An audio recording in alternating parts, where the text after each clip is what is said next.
여러분 안녕하세요. 여러분들 중에 일부는 많은 시간과 또 큰 비용을 땄습니다. 이나 이런 곳에서 댓글을 확인해 보면 나는 어느 업체에서 3개월 동안 일하면서 돈도 한 푼 못 받았다. 나는 이런 댓글을 보면서 너무 안타까웠어. 막상 진짜 크레인을 배우러 갔는데 참 안타깝다. 자, 그런 안타까운 마음에서 제가 이번 강의 영상을 준비했는데요. 일단 오늘은 멤버십이 아닌 일반인들한테 첫 번째 강의를 합니다. 자, 2월 초부터 그 멤버십을 개설해서 운영할 것이고요.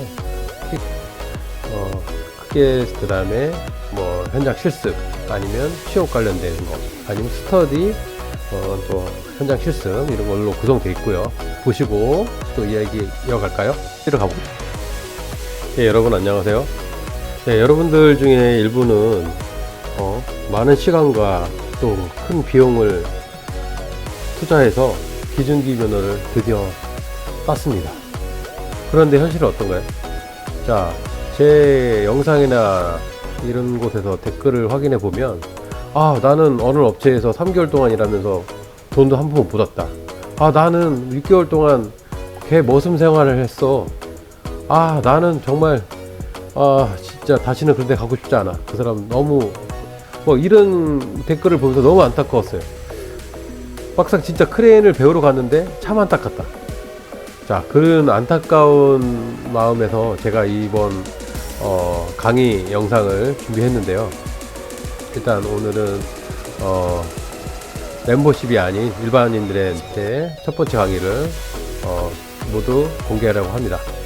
자, 2월 초부터 그 멤버십을 개설해서 운영할 것이고요. 크게 세 가지로 네 가지로 나눠서 이론 강의, 그 다음에 현장 실습 아니면 취업 관련된 거 아니면 스터디 또 현장 실습 이런 걸로 구성되어 있고요. 오늘은 첫 번째 강의니까 가볍게 한번 봐보시고요. 관심이나 그런 것들이 있으신 분들은 또 멤버십이 개설되면 또 멤버십 실시간 Q&A 강의에서 함께 하도록 했으면 좋겠습니다. 자, 여러분 강의 보시고 또 이야기 이어갈까요? 여러분 안녕하세요. 그러면 제가 준비한 강의에 대해서 개요와 한번 내용들을 잠깐 살펴볼까요?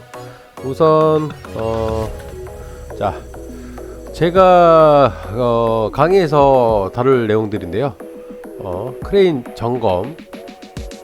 일단 장비를 운영하기 위해서는 기본적으로 가장 기초적으로 점검해야 될 부분이 있습니다. 이 점검에 대한 내용도 다룰 거고요.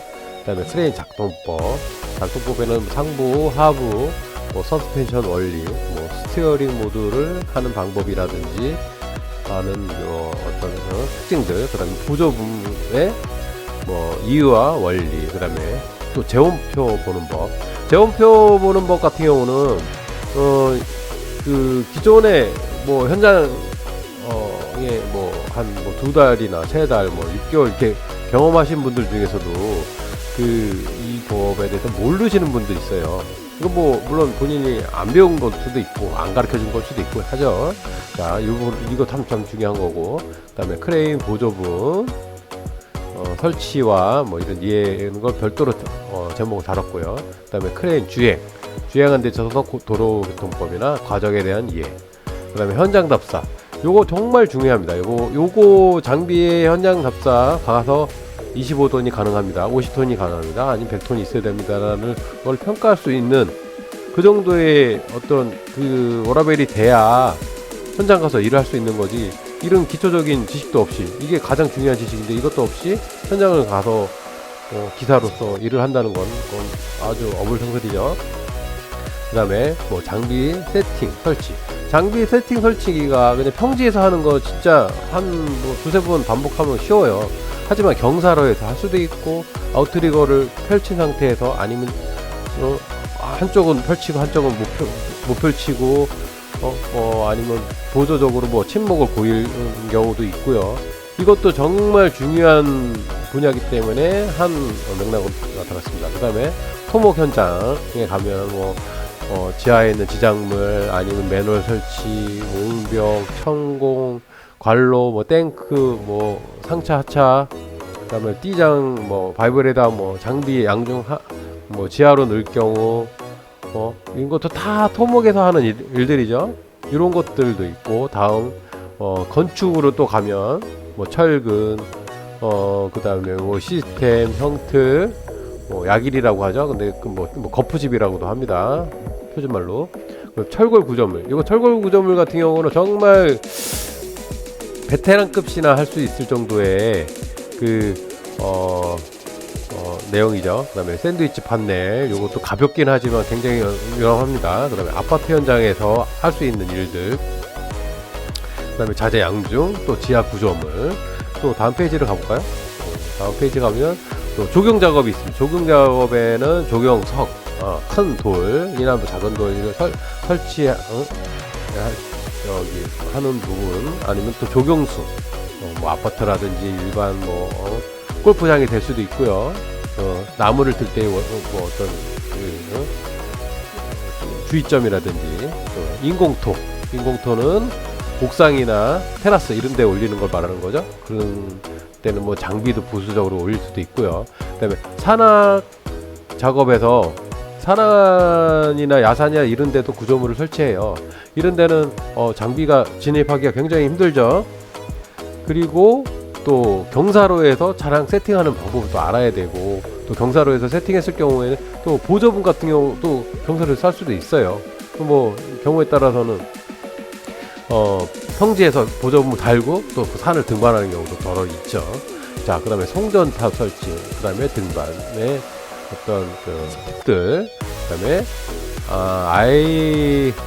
I3 작업이라고 보통 하는데, 이거 뭐 협업 작업이라고 하고, 크레인 한 대가 양존하는 게 아니라 두 대가 도시에 협업으로 작업하는 겁니다. 이런 내용도 다룰 예정입니다. 뭐 크레인, 뭐 교량의 상판, 뭐 대형 거푸집은 뭐냐면 PC 이런 걸 말씀드리는 거고요. 그 다음에 기계 작업으로 가면 뭐 컨베어, 라이너 교체, 중량물 드는 방법, 천장 뭐 크레인 설치 해체, 그 다음에 붐 작업, 이거 되게 중요합니다.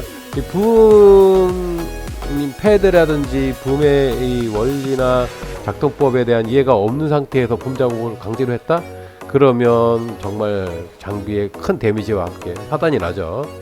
그 I3 작업이 꼭 크레인으로만 같이 하는 게 아니라 지게차라든지 다른 중장비들이랑 같이 협동 작업이 또 있습니다. 그 다음에 유류탱크 뭐 조립, 이거는 뭐냐면 우리가 거대한 유류탱크 같은 경우는 현장에서 판을 하나하나 이어붙여요. 그런 과정이나 이런 거에 대해서 알아야 이것도 굉장히 조심스럽고 위험한 작업이죠. 이것도 설명에 들어갈 거고요. 또 집진기 같은 거 해체 조립, 그리고 보충, 실외기 교환. 또 그 다음에 좀 여기다가 쓰진 않았지만 우리 산업 플랜트, 뭐 석유화학 공단이라든지 아니면 발전소라든지 대형 플랜트 현장에 관련된 스토리도 다룰 예정이고요. 그 다음에 철거 작업. 자, 철거 작업 이거 정말 중요하고 위험하고, 가장 이거는 다른 건 몰라도 이거는 꼭 들어야 될 중요한 소스라서 별도로 항목을 나눠놨습니다. 그 다음에 타워 크레인 해체와 설재. 타워 크레인 또 메인 크레인으로 제가 쓸 수도 있고 서브 크레인으로 쓸 수도 있고, 보통 25도는 거의 안 쓰이긴 하지만 50톤 이상 클래스는 하고 있지만, 그 과정이나 이런 걸 서브할 때 뭐 양중이나 상하차 할 경우는 알면은 크게 많이 도움이 되죠. 이것도 중요합니다. 그 다음에 해상 작업, 요거는 뭐 일반적인 그 사업주들이나 어떤 업체에서 많이 필요 없을 수도 있지만, 요것도 별점으로 다루도록 하겠습니다. 바지선이나 관계 테라스포트라고 하죠. 그 다음에 화물 선적 하역할 때 어떤 요령, 그 다음에 해상 수로 파이프 설치 관련된 거, 또 그 다음에 군안 작업이 또 있어요. 군안 작업은 뭐냐면 뭐 크레인이 넘어가거나 아니면 차량이라든지 아니면 화물차나 이런 것들가 될 수도 있죠. 그런 것들을 안전하게 아니면 데미지 없이 이렇게 할 수 있는 어떤 요령들, 또 그다음에 고압선 같은 거 유의하는 방법, 그 다음에 절벽이 낭떠러지나 장비 이런 데 장비 세팅할 경우도 있겠죠. 그때 이제 바닥이나 어떤 이런 거 집안 보는 방법이라든지, 아니면 또 갯벌에서 왜 빠진 장비를 또 양정할 수도 있어요. 그런 어떤 특징이나 이런 것들. 그 다음에 물 속에랑 물 바깥에랑 물 안에는 하중 걸리는 게 또 틀려요. 이런 거에 대해서도 또 설명드릴 거고요. 또 양중 주행, 이건 뭐냐면 원타이어 작업이라고도 하는데, 보통 물건을 들고 주행할 수 있는 게, 물건 들고 움직일 수 있는 게 앵글 크레인만 되는 줄 알고 있지만, 하이드로 맨꽁이도 그런 기능이 있습니다. 그거에 대해서 특별히 또 다를 거고요. 또 웨이트 주행은 뭐냐면 뭐 한 55톤 이상급 트럭식 크레인, 뭐 리벨이나 이런 장비에 보면은 웨이트가 달려 있죠. 웨이트를 꽁무니에 차고 뭐 주행하는 경우도 있지만, 큰 차 같은 경우는 배터리에 차고 현장을 해서 주행하는 때 주의점이나 이런 것들을 또 다룰 예정입니다. 그 다음에 자체 군함 방법, 요거는 장비에 대해서 정말 내 장비에 대해 특징에 대해서 정말 모르면 이건 정말 비추하는 거거든요. 요거는 약간 그 고수 분들, 약간 많이 해보신 분들한테는 권하는 방법이지만, 이것도 좀 재밌는 방법, 재밌는 이야기로 또 알아보도록 하겠습니다. 이것도 자기 차에 대해서 경사로 설치법, 이것도 팁으로 달아볼 예정이에요. 뭐 경사로에서 아웃트리거 설치하는데 뭐 침목 뭐 4단을 쌌네 5단을 쌌네 하는데, 제가 아는 방법을 알려드리면 뭐 2시간 걸릴 거 딱 한 15분 20분이면 설치할 수 있는 방법, 꿀팁들을 다시 공유하도록 하겠습니다. 네, 마지막으로 장비 정비에 관련돼서 제가 서두에서도 다루긴 했지만, 그거는 그냥 점검이죠. 정비에 관련돼서 자기 차에 대해서 요즘은 차들이 연식이 다 좋아져서 자기 차에 대해서 그 정비나 이런 거에 대해서는 뭐 특수 그 정비 기술자한테 맡기는 추세이긴 하지만, 제가 그러니까 본인이 크레인 면허를 땄고 회사에 취업했습니다. 했는데 취업한 회사에 차량 연식이 뭐 2000년대가 아니라 뭐 1900년대에 있을 수도 있고, 뭐 2000년 초반대가 있을 수도 있어요. 랜덤이에요. 근데 뭐 차가 연식 오래됐으니까 관둘 거예요? 아닙니다. 닥치는 대로 해야 돼요. 어차피 현장에서는 연식이 오래되거나 새거나 일을 하는 건 똑같거든요. 그러면 제가 어느 정도 장비의 작동 원리나 구성이나 이런 거에 대해서 모르는 상태에서 가잖아요. 그럼 장비가 문제가 발생했을 때 고치란 얘기가 아니에요. 이거는 경험에서 있을 수밖에 없는 거기 때문에, 대충 이 장비의 작동 원리나 이런 걸 알아야 정비사랑 통화했을 때 응급처치를 할 수 있는 거예요. 그래서 자, 아웃트리거에 관련된 거, 구조, 그 다음에 붐, 해체, 뭐 요거 관련된 구조도 또 할 거고요. 또 와이어 교환, 요거 할 정도는 직접 할 수 있어야겠죠. 자, 오늘은 그래도 좀 길어지긴 했는데 맛배기로 첫 번째 크레인 점검에 대해서는, 자, 뭐 아침에 크레인을 출근해서 크레인을 그냥 시동 걸고 냅다 그냥 현장으로 달려가는 게 아니라, 자, 지금 제가 이렇게 적어놓은 항목들, 최소 이 정도의 항목은 기본적으로 둘러보고 점검하고 가는 게 정말 타당하고 맞습니다. 이거 알려준 적 있나요? 물론 뭐 부기사 생활 하신 분들 중에서 알려본 적 있을 수도 있고 없을 수도 있지만, 제 강의 영상은 기본적으로 아주 초짜분들을 위한 강의라서 일단 제 1강 출발해 보겠습니다. 크레인 점검. 아침에 출근했습니다. 현장 차고지에서 커피도 한잔 마시고요. 장비를 일단 둘러봅니다. 자, 첫 번째, 바닥 누유 흔적이라고 했죠. 바닥 누유 흔적. 자, 크레인이 이렇게 있을 때 바닥이라는 거는 요 밑에 부분을 말하는 거예요. 지면을 이렇게 겉에서 보는 게 아니라 이 차 밑에를 보는 겁니다. 밑에를. 자, 첫 번째, 여기 회전하는 요 중심축, 여기 회전체 턴테이블, 요 색깔이 좀 진하니까 바꿔볼게요. 이걸 올려볼게요. 요 중심축을 기준으로 여기 턴테이블이 이렇게 회전하고 돌고 있어요. 여기에 유압 호수도 많이 지나가고 상압으로 배선도 많이 하고 있죠. 요 주변을 1차적으로 이렇게 훑어봅니다. 두 번째는 여기 엔진룸 여기 있죠? 엔진룸 밑에 뒤에서 보면 되겠죠? 요 뒤에서 보면 되죠? 엔진룸 밑에를 훑어보면 두 가지가 있을 수가 있어요. 뭐냐면 약간 진한 색깔 까만색 기름이 있을 수도 있고, 투명한 물이 있을 수도 있고, 또 투명한 액체가 있을 수도 있어요. 첫 번째 까만 거는 보통 대충 엔진 오일, 또 투명한 첫 번째는 유압유나 경유. 자, 세 번째 투명하지만 약간 푸른색을 띠는 거는 냉각수죠.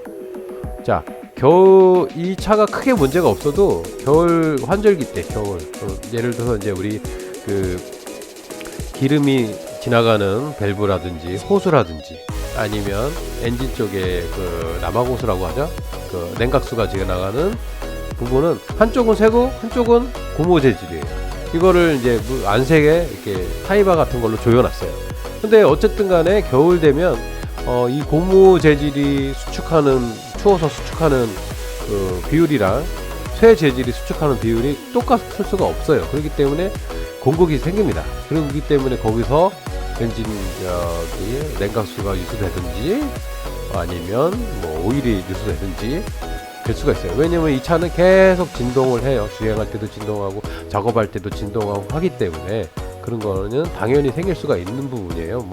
뭐 경우에 따라서 문제가 노후화돼서 그렇게 할 수도 있지만, 자, 여러분들은 지금 보는 사진은 신형 새 차예요. 아주 그냥 따끈따끈 새 차인데, 자, 이 차 보면 이건 연식이 거의 1998년인가 99년식인 걸로 알고 RK인데, 이 차들 같은 경우는 만약에 내가 이 차를 운영한다 그러면 그런 점검은 필수죠. 자, 이것도 뒤에서 본 거니까 이 부분이 엔진 바닥이 되겠죠. 자, 바닥을 꼭 한번 점검합니다. 한번 훑어보면 되는 거예요. 이거는 정말 잠깐 시간에 하는 거고, 그 다음에 아까 전에 세 가지 말씀드렸죠.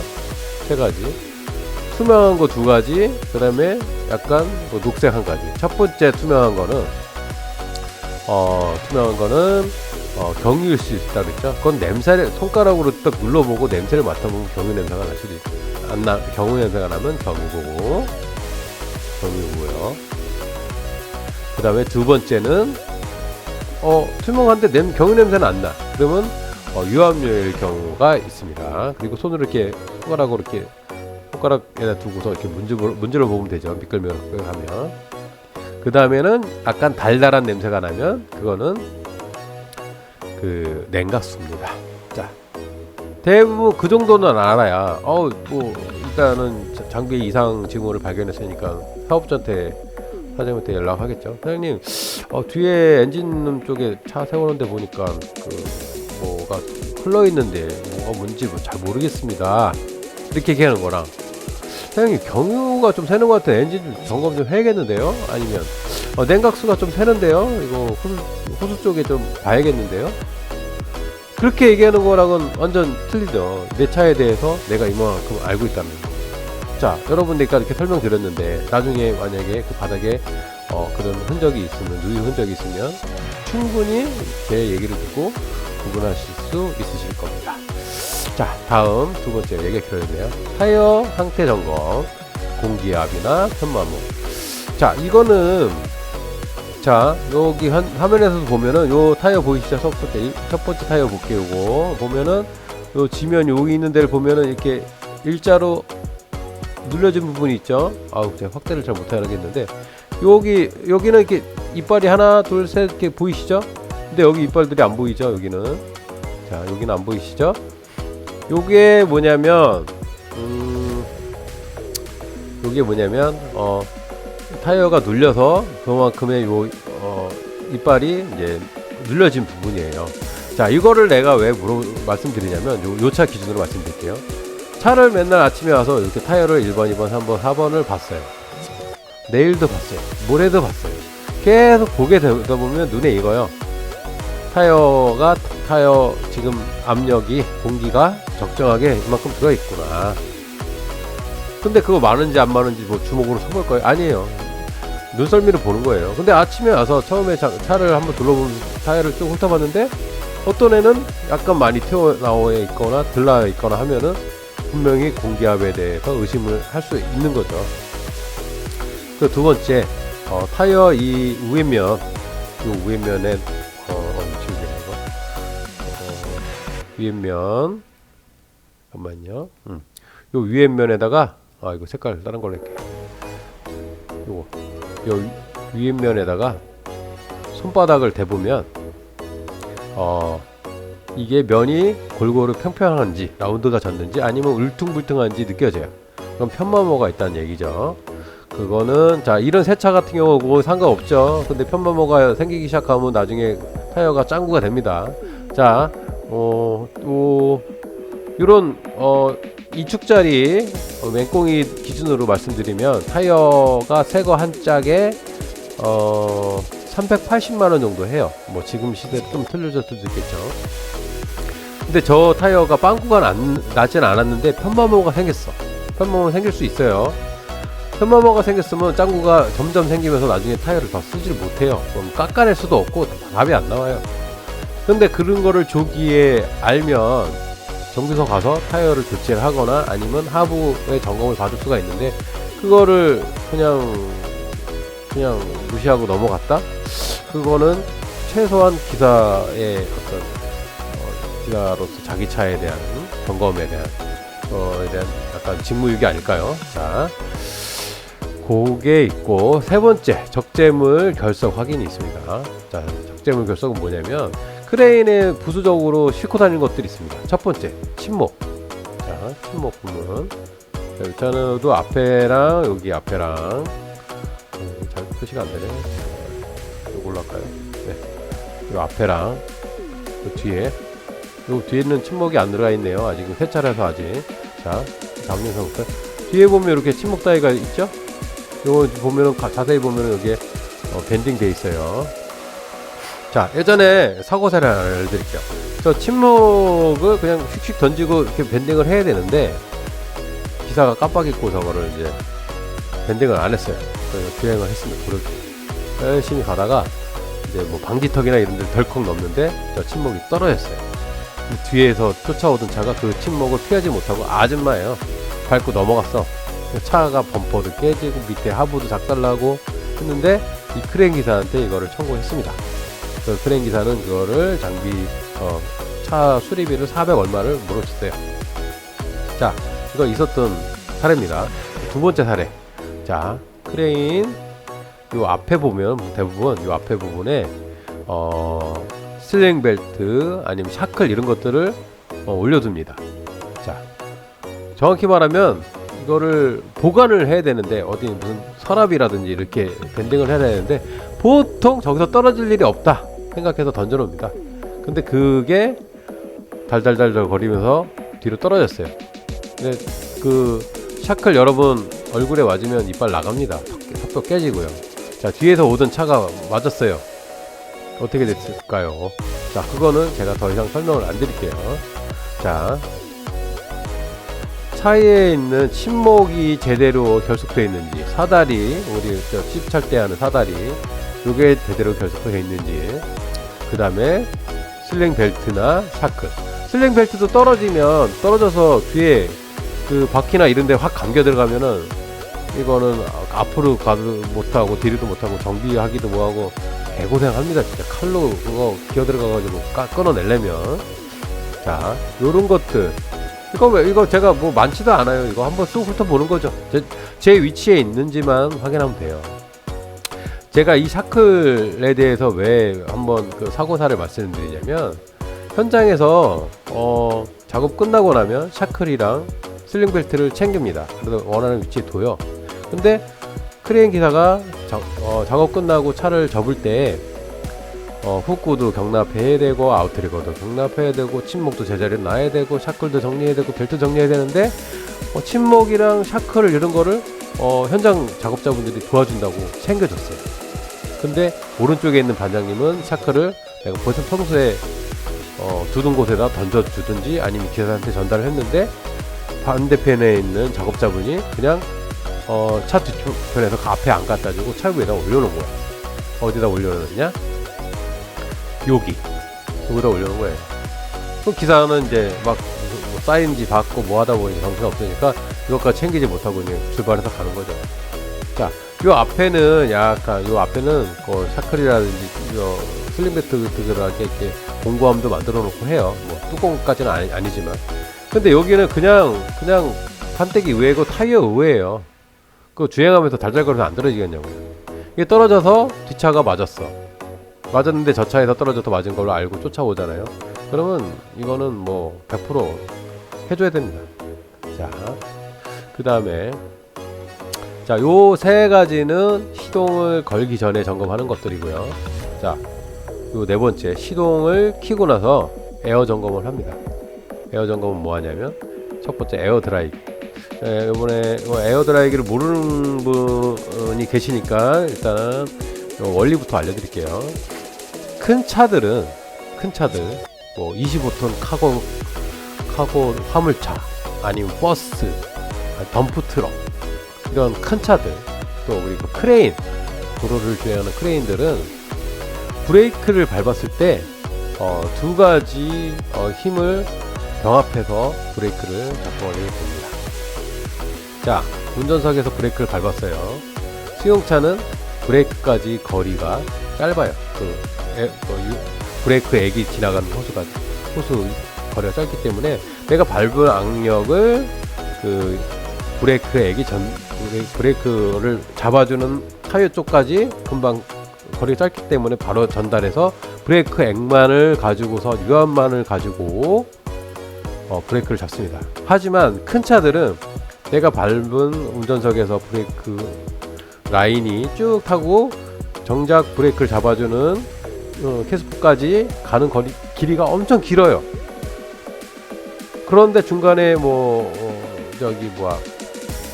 새거나 이러면 어떻게 되겠어요? 위험하겠죠.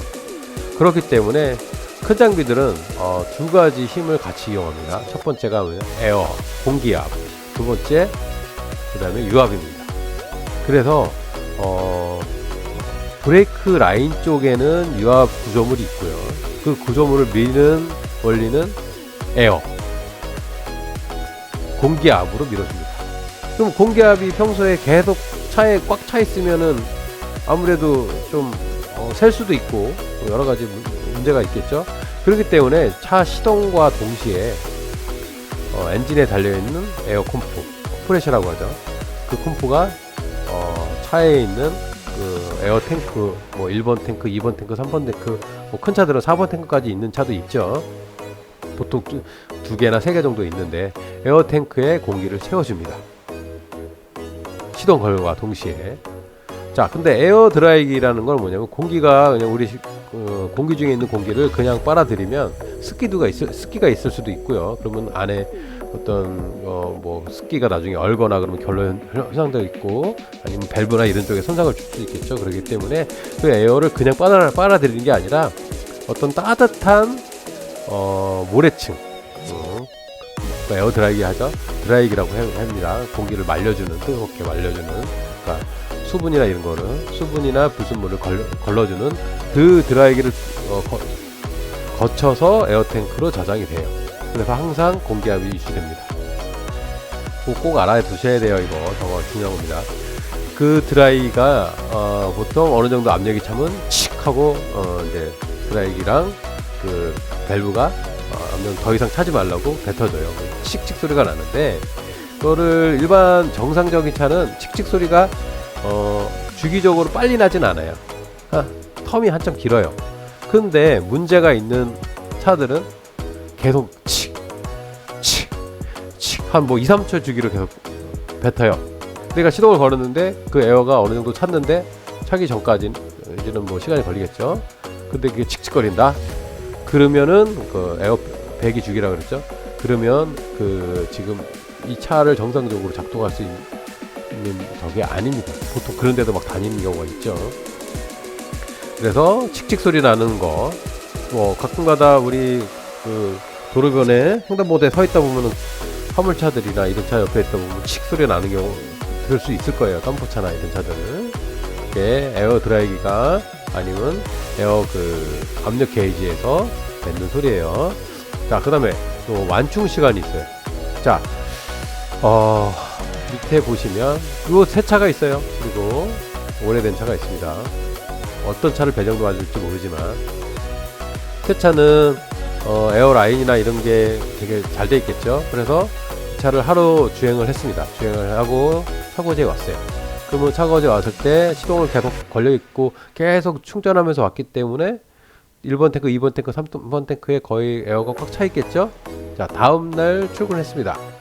그러면 에어 탱크에 에어가 빠졌을까요? 있을까요? 예, 에어 탱크가 이 차가 정상적이라면 에어 탱크에 에어가 정상적으로 꽉 차 있어요.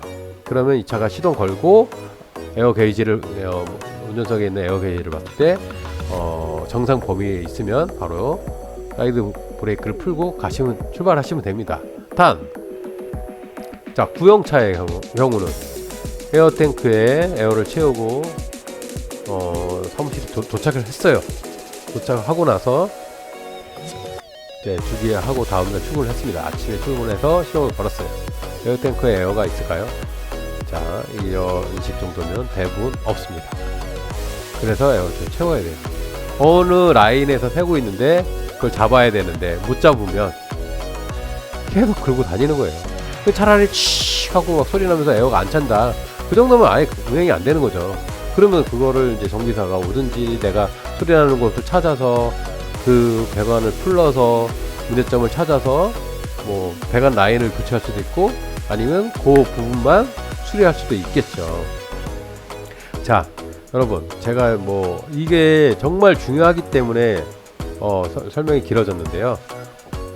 보통 완충 시간, 내가 시동을 켜고 커피 한 잔을 먹는 뭐 1, 2분 동안에 에어가 차면 굳이 차에 올라가서 게이지를 안 보더라도 칙 하고 에어를 방출합니다. 그러면 그 방출하는 방향도 또 바닥 방향으로 돼 있어서 이게 이제 아스팔트라든지 콘크리트 바닥에 있는 주기장 말고 일반 보통 흙바닥에서 많이 주기장이 돼 있죠. 주기장은 그 차를 주차하는 걸 주기장이라고 해요.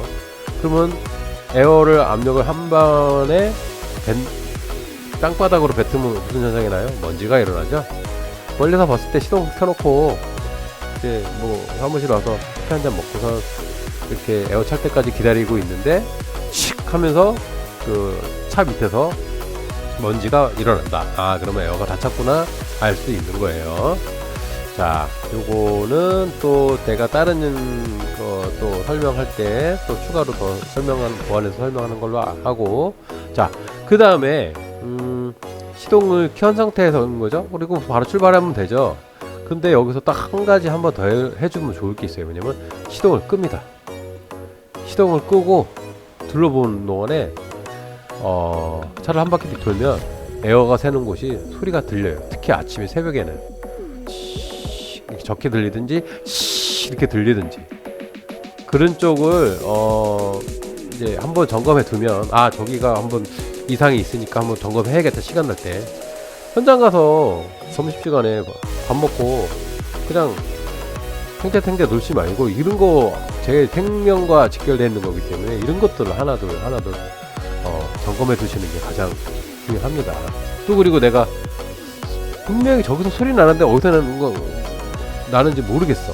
그럴 때 또 스프레이를 이용하는 방법이 있어요. 또 그런 거는 저기 마지막 장비 점검하는 그런 챕터에서 다시 세세하게 설명드리겠습니다. 자, 그 다음에 브레이크액 점검. 또 브레이크, 아까 내가 원리를 설명드렸죠. 브레이크액이 1차, 2차가 있는데 보통 차 올라가기 위해서 올라가는 계단에 보면은 한쪽이 이렇게 파여져 있고 거기에 브레이크액이 투명하게 돼 있어요. 항상 우리 뭐 차 본네트 열어보면은 냉각수 양 얼만큼 있는지 보이듯이 그 브레이크액 통이 약간 반투명하게 안에 액이 얼만큼 있는지 보여줍니다. 그거는 매일 그거를 보라고 그렇게 만들어 놓은 거예요. 그냥 괜히 그 돌출시켜 놓은 게 아니고. 근데 여러분들은 자, 브레이크 액이 잔량이 있는 거, 정상량이 있는 것도 점검하는 것도 중요하지만 공기압이 어디서 새는지 안 새는지도 봐야 돼요. 에어 브레이크 액은 만약에 빠지면 거기에 통에 적정량이 없겠죠. 한눈에 볼 수 있죠. 그죠? 자, 마지막으로 한 가지 더 하는 게 사이드 밀러 점검이에요. 요거는 동절기 때 정말 필수인데요. 자, 이 맹꽁이 차들은, 자, 볼까요? 이 차 운전석이 오른쪽에 있죠. 자, 이 차는요.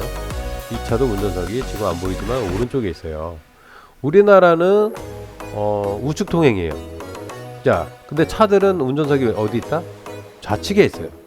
그 좌측에 있다는 얘기는 중앙선 맞으면 오는 차들이랑 교행할 때 눈으로 직접 보기 때문에 중앙선 쪽으로 안 가겠죠. 사고 위험을 빨리 줄이고 인지하기 위해서 좌측에 있는 거랑 마찬가지인데, 자, 이 차도 그렇고 저 차도 그렇고 운전석이 오른쪽에 있죠. 이게 왜 그러냐면 두 차 모델이 다, 이건 코베코고 요거는 이게 타다노 거예요. 타다노도 두 군데 다 업체가 다, 또 우리가 다른 맹꽁이 전체 다 일본산이에요. 일본산, 우리나라 차들이 다.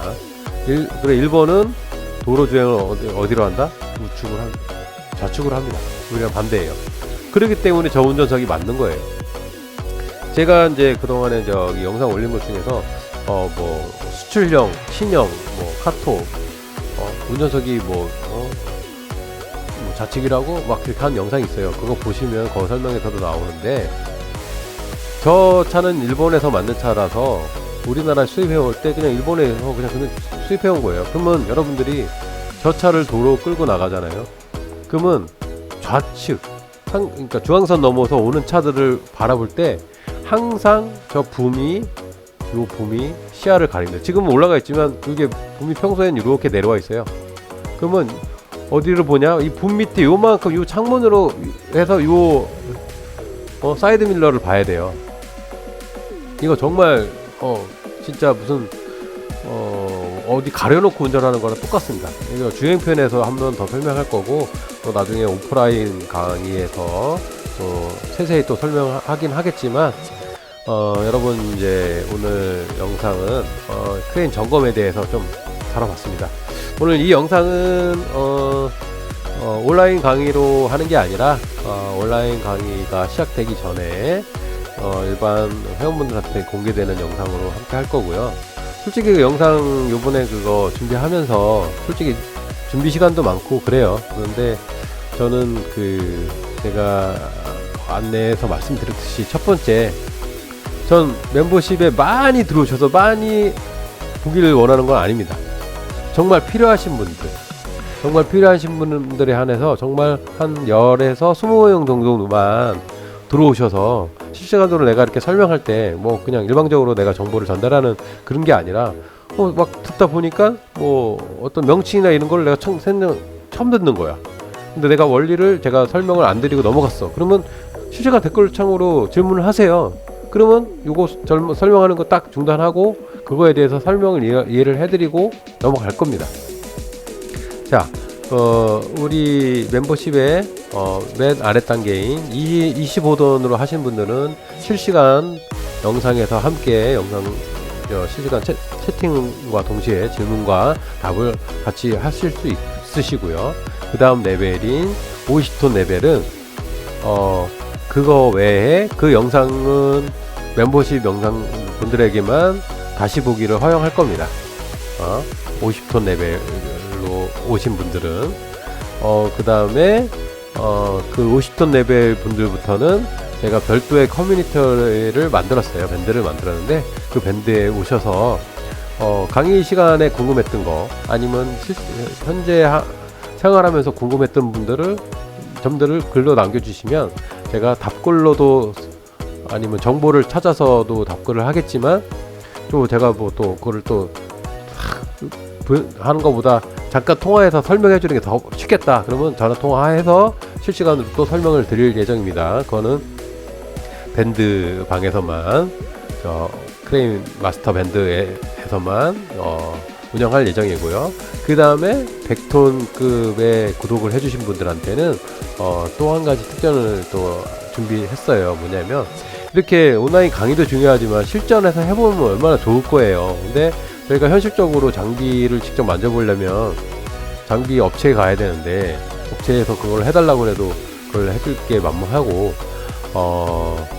우리 그 백톤 멤버십 회원분들의 일정 스타디를 구성해서 뭐 최소 5에서 6분 정도 구성을 해서, 그리고 장비 대여료, 그 다음에 부대 비용이나 이런 거를 각출해서 n분의 1로 각출해서 비용이 구성되면 실시간으로, 그러니까 실시간이 아닌 현장에 장비를 임대해서 하루 종일 임대해서 뭐 보조분 펴는 법, 그 다음에 장비 세팅하는 법, 아니면 주행 스티어링 하는 방법, 이런 것들을 현장에서 직접 해보기도 하고, 본인이 디테일한 현장 오프라인 강의를 할 예정이고요.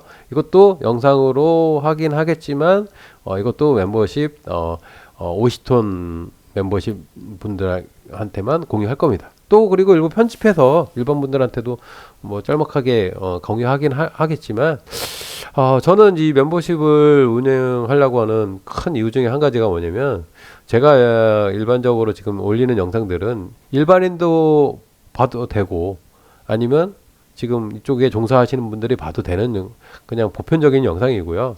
또 이 강의 내용은 솔직히 일반인들이 별로 좋아할 만한 내용도 아니에요. 제가 이거 영상 올린다고 몇 분이나 보시겠어요. 근데 제가 이렇게 노력해서 올린다는 거는 정말 그만큼 중요한 거고, 또 그리고 필요하신 분들한테는 이건 정말 그 멤버십 비용 값어치보다 훨씬, 저는 이건 제 퀄리티가 더 좋다고 생각하거든요. 아니 이 정도 비용도 지출 안 하고 강의를 듣는다는 건 그거는 어불성설인 것 같다고 생각합니다. 자, 마지막으로 우리 마스터 단계 분들한테는 또 별도의 그 공지에 또 하겠지만, 나중에 회사 이제 이런 단계를 통해서 어느 정도 본인이 준비가 됐다 싶고 이렇게 준비가 되면 이제 취업 관련된 팁이라든지, 아니 업체에 대한 특징, 또 그리고 내가 선정해서 갔을 때의 응대 방법이라든지 이런 걸 디테일한 거를 또 공유하도록 할 거예요. 자, 여러분들 뭐 영상 뭐 솔직히 그동안 영상만 보시다가 또 지루한 이렇게 강의 좀 들으셨는데, 뭐 정말 필요하시고 궁금하셨던 분들한테는 알찬 내용일 수도 있고요. 또 그리고 별로 관심 없는 분들한테는 뭐 그냥 글씨만 나오고 또 그리고 막 혼자 막 떠드는데 솔직히 얼마만큼 저기 호응도가 있을지는 모르겠어요. 근데 호응도를 위한 영상은 아니었고요.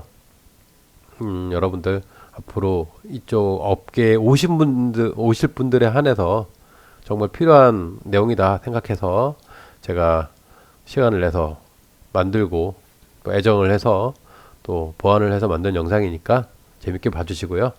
네, 여러분 지금 오늘 영상을 만드는 시점으로 아직 이제 구정 전입니다. 여러분 새해 복 많이 받으시고요. 따로 내가 세배는 못 드리겠네요. 자, 그리고 다음에 또 새로운 영상에서 또 뵙겠습니다. 여러분 건강하세요. 참, 그리고 또 필요하신 분들은 멤버십 부탁드리겠습니다. 예, 여러분 안녕히 계세요.